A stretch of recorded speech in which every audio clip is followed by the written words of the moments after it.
This one is from r/entitled parents. I'm the villain in my parents' story, and I'm okay with that. English is not my first language, and this is a long story, so I apologize in advance.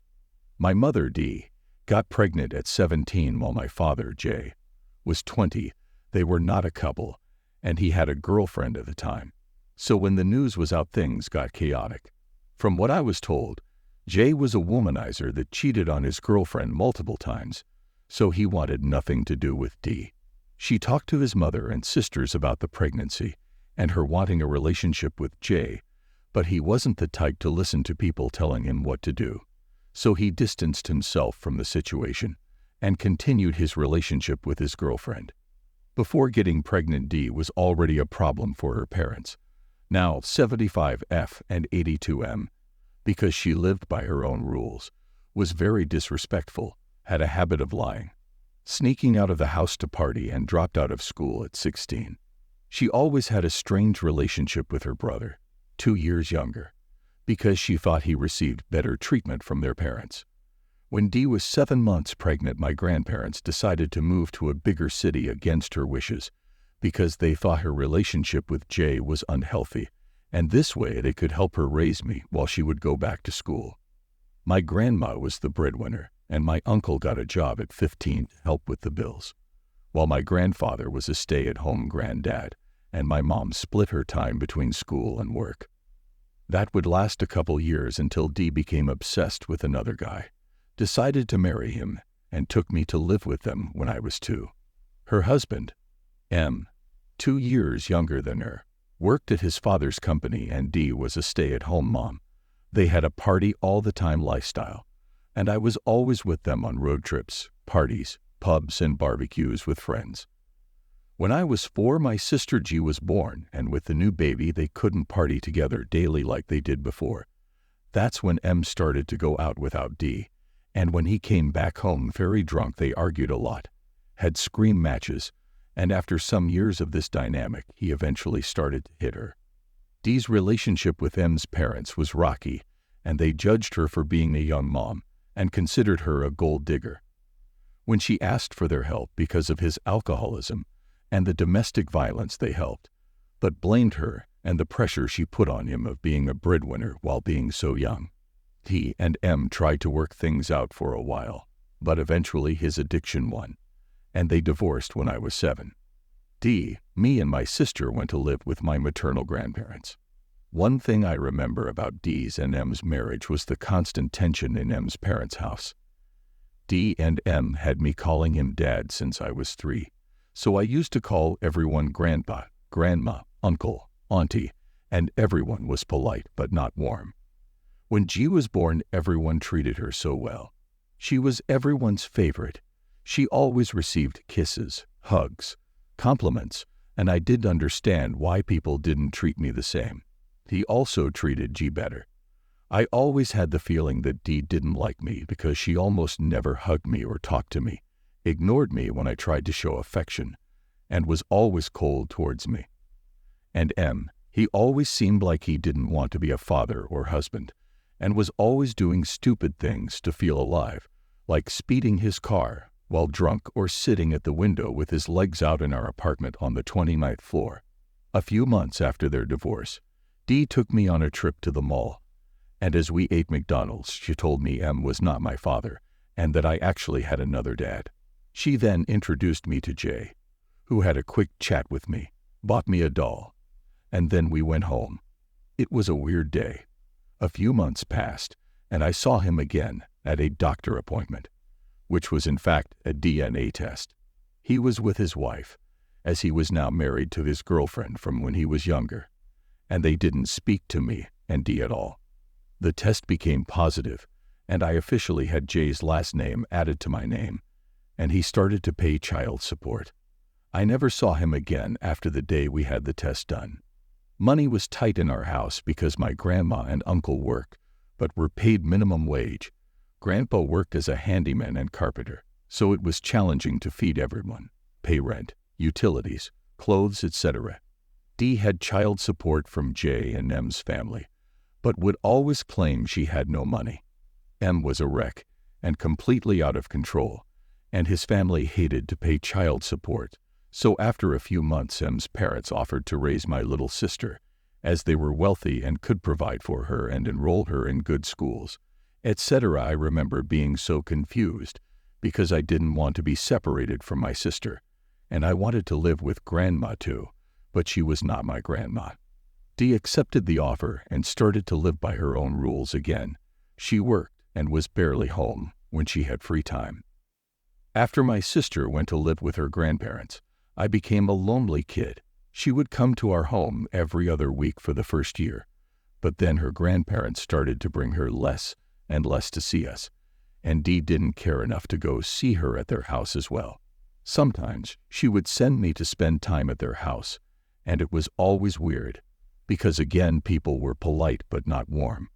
I felt so much resentment because my sister lived a better life than mine, with toys, clothes, trips, private school, language classes, etc., while I was in public school and mostly alone in my house watching TV and playing with old or donated toys.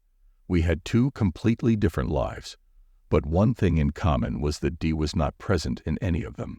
Ever since her divorce, Dee became colder and more distant. She worked all day and partied all night, from Monday to Monday, and almost always slept at her friend's house to avoid going home and having to listen to her parents lecture her for not taking care of her kids. She had a terrible relationship with her parents, and the three of them would always fight because of money and responsibilities. When I was 8, I asked her why she had kids if she didn't like her kids, and Dee told me that she wanted to have an abortion when she was pregnant with me, and Jay rejected her. But her parents did not consent, and that's why she hated them.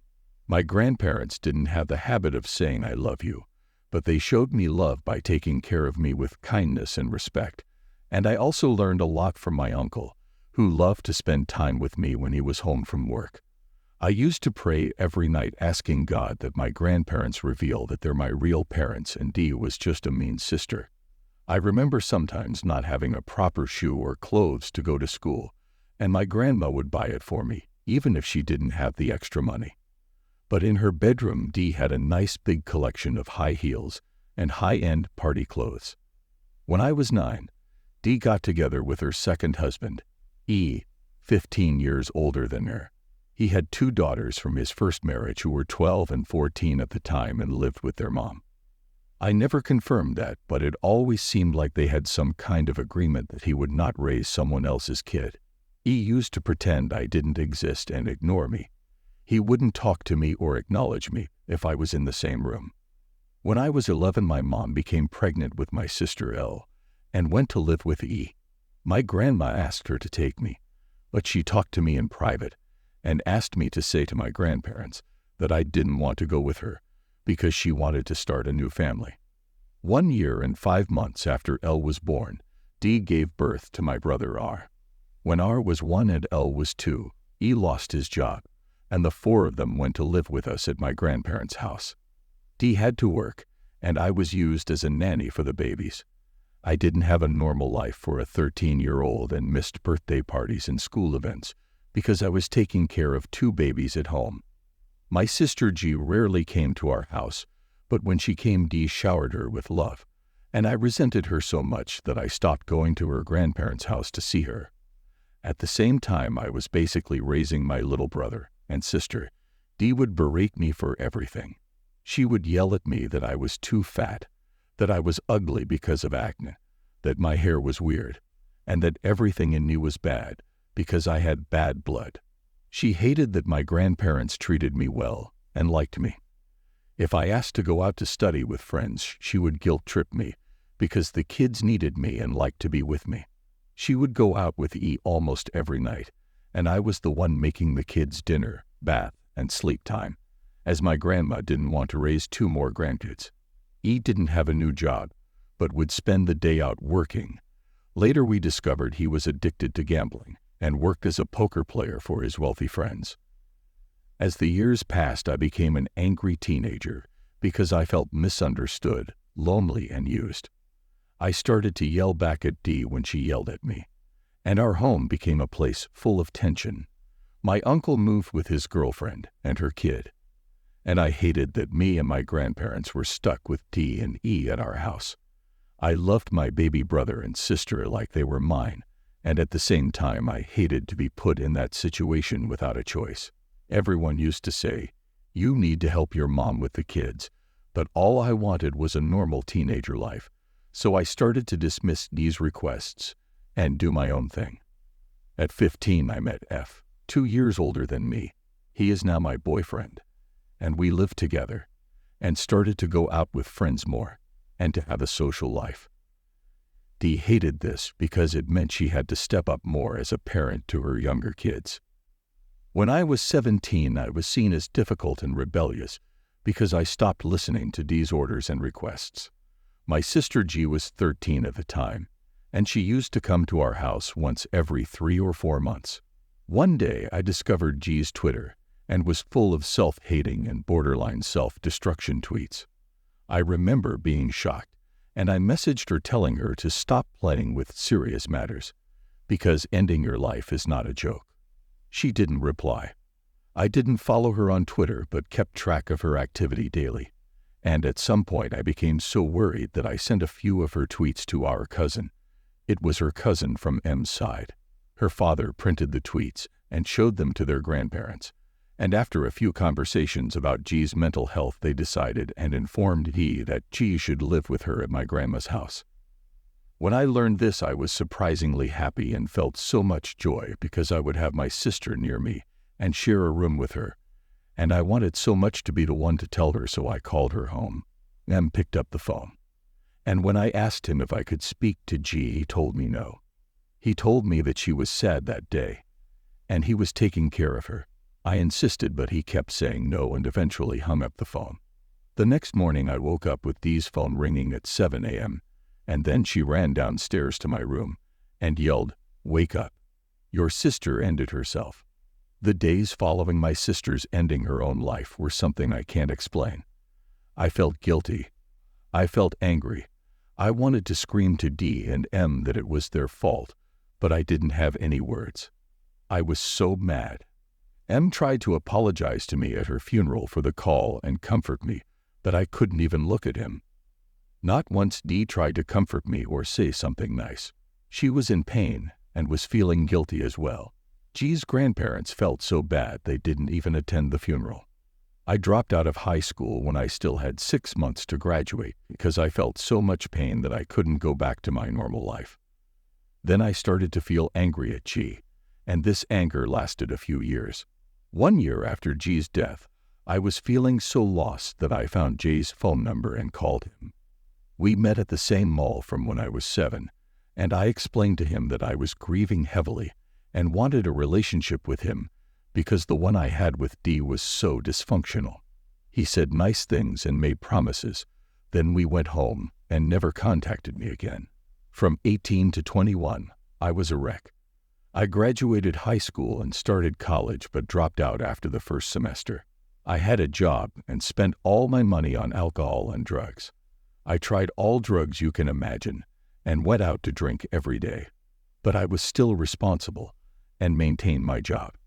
I was living with my grandparents, while D and E lived with L and R.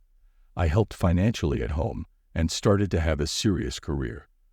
But I was still coping badly with my grief and suffering from PTSD. T had a reality check with G's death and became a good mom to L and R, stopped with the party life, and had a nice job.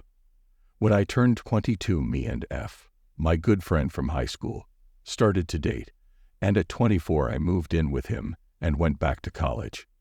We now have a dog, an apartment, good jobs, and a strong relationship. Me and D started to have a good relationship as well, with ups and downs, and not like mother and daughter, but more like sisters. I started to say things like, "I'm proud of D because now she is for L and R the mother. She never was for me and G." She never liked F much because he knows our history and is very protective of me, so he doesn't like her and makes it very clear. Once my life had some stability, I was able to work on my grief and on forgiving myself and G for her death. But deep down, I never really forgave D and M. A couple years ago, I started to wonder what happened to J. I was still hurt from our last contact when I was 18, but felt the need to know more about him. So I found him on IG, and we started to chat. He asked to meet me for lunch, and I agreed. So he came to my city and we met. He was very apologetic, telling me how he regretted his choice of not being a part of my life. He told me he had a daughter who was then 12, now 14, and that he was divorced from his wife, but still living with her. He said that she was the main reason he didn't have a relationship with me, because she hated Dee and didn't want him to be a dad to his affair kid. He chose her, and now their marriage was over, and he wanted to start a real father-daughter relationship with me. He told me he owns a car dealership, has a boat, lives near the beach in a nice house with a pool, and that he resents his ex-wife because she never wanted him to enjoy the things he loves, like fishing, traveling, being by the sea, etc. He also admitted he cheated on her a lot in the last 30 years, but claimed to love her even if he didn't know how to be a good husband. After our lunch, I met Dee, as she lived nearby, and we always met to go to the supermarket together. During our car trip, I told her about my lunch with Jay, and told the whole story. I even told her about the cars and boats, and about him still being a womanizer like he was before, and a crappy husband. When I finished telling her, her exact response was, "It's a shame he chose the wrong woman," and I had a really bad feeling. For the next months, things got weird. Dee and Jay started following each other on IG, and she began to post thirst traps on her stories daily. He is a Christian, and she started to also post Bible quotes daily.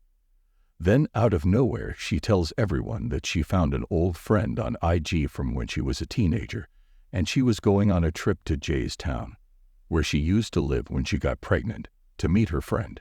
We went to the mall with my sister Elle a few days before her trip, and Dee bought new undergarments and a nightgown.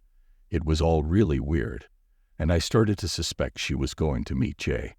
After a few weeks of me thinking I was going insane, the truth came out. Jay called me to say he was renting an apartment in his town and Dee was going to live with him. Dee announced that she was divorcing from E, but never mentioned Jay.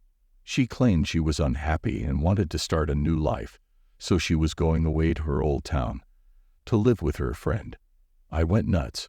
I was blindsided by all this drama and asked them to tell the truth to everyone.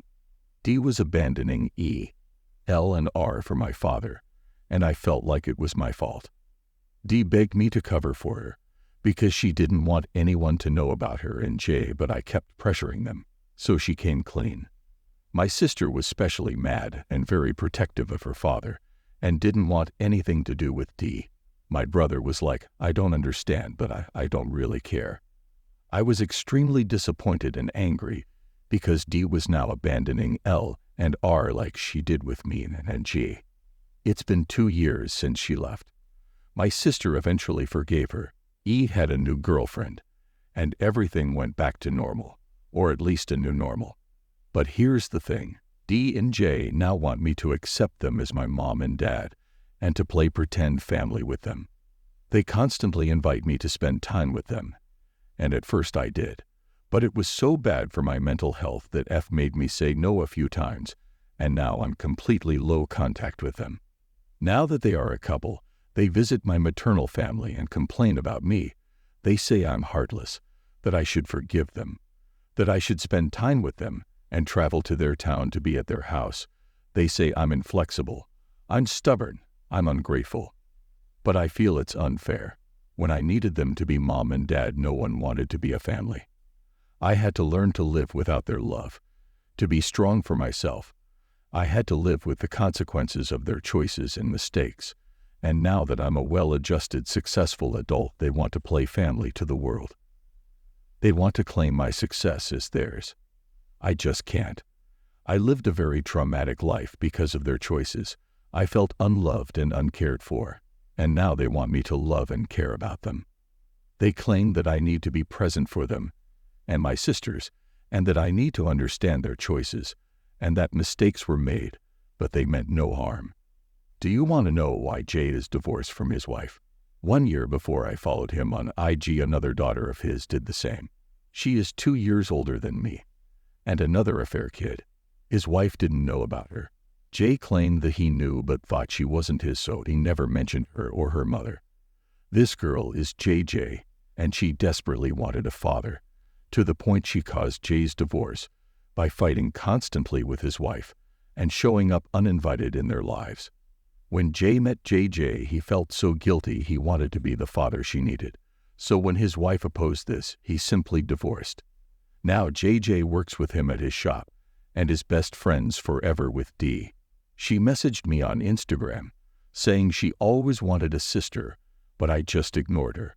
I hate that she exists because her experience basically makes mine unacceptable to them. Because if she forgave Jay and became the perfect daughter, I should do the same. JJ and her husband are always having dinner with J and D, while me and F are distant. In fact, F hates J and D, so he's always making sure I don't overstep my own boundaries just to be a good girl to two people who never cared about me. I'm doing therapy, trying to be a good granddaughter, sister and girlfriend. But I don't try anymore to be a good daughter. I don't want to be in their lives, and I hate that they chose each other instead of me. I hate that D chose several men and J chose his wife instead of their kids. I don't know if I'll ever be able to forgive them and have a relationship, and honestly, I don't know if I want to. I can only give back the love I received, and that's why I chose to protect my mental health instead of theirs. I've sent them both a huge message explaining my feelings, asking them to respect my distance, and saying that if they have the right to be absent for 30 years, then they need to accept if it takes me more than 30 years to forgive them. This is my story with my parents, and I think for now I'm fine with being the villain of their story. Thanks for watching. If you enjoyed this video, please give it a thumbs up and check out these videos for more great content. Also, don't forget to hit that subscribe button. See you next time.